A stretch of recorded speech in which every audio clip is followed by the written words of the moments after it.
Hello folks on YouTube. So what I have here is a Sony PlayStation Portable Model 1001 in which I gave it a major makeover with a brand new golden shell, and while there are not any logos on this shell, I applied silver marker oil paint to make the logos, which I put the PSP logo right here on the faceplate and even on the back where the UMD ring is. In addition to that, I also put a Sony logo on top left of the faceplate right above the D-pad, just like that of the PSP-3000, and basically I made the PSP-1000 look more like the later PSP-3000 model. In addition to that, the PS button is right there, and that is a replacement of the home button. And so, yeah, here's Pepsi Man on the PSP, which I downloaded the ROM, and this game was originally made for the PS1, but this has been converted into a PSP e-boot thing.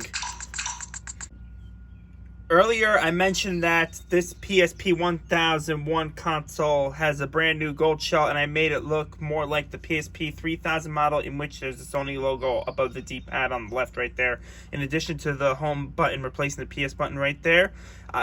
This PSP actually has a glass lens installed, and I did that so the glass lens has a better appearance compared to the plastic lenses. In addition to that, an IPS LCD is installed and the wireless charging module is installed.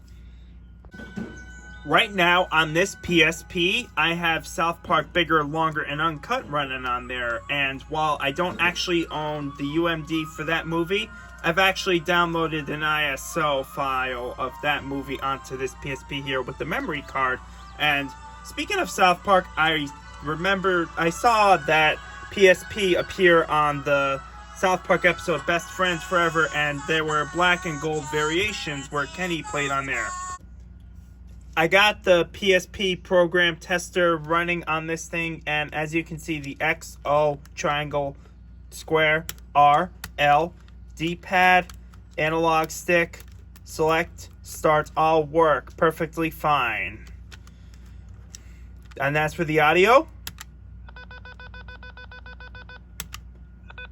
Both of the speakers are working perfectly fine.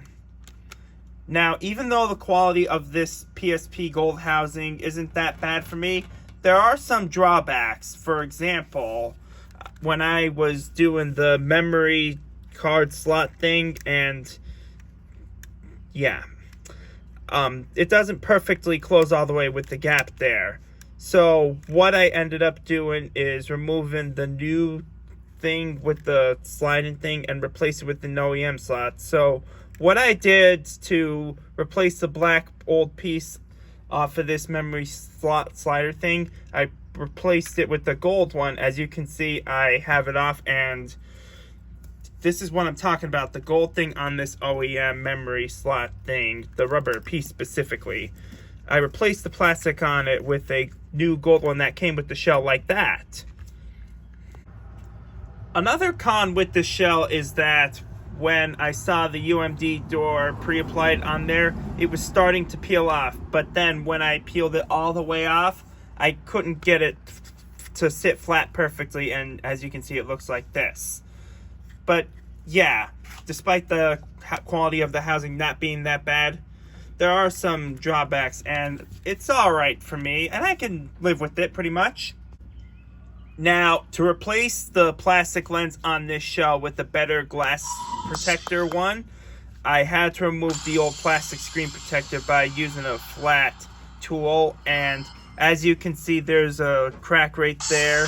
This is because I'm not really used to replacing the lenses on PSP faceplates like this. And even though the crack is noticeable, I can live with that. Also, when it comes to the Sony logo, I've used a silver sticker that I bought off of eBay and placed it right there. Although it is bigger than the actual Sony logo on the PSP faceplates. Like I said, I decided to make this PSP-1000 look more like the PSP-3000 with the Sony logo here and the PS button right there. I got Sega Genesis Collection UMD ISO on the PSP. And here's Sonic the Hedgehog on it.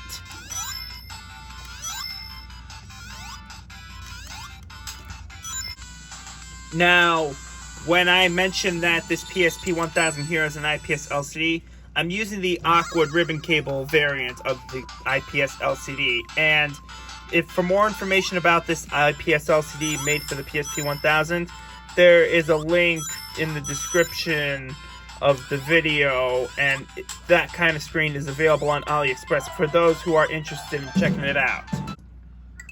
In order to put the PSP silver logo on the front faceplate and by the UMD door area, I used a silver oil-based marker paint, and then I made my own stenciling thing to carve out the PSP outline, and then I just put the PSP logos on this and that with the silver oil-based paint marker.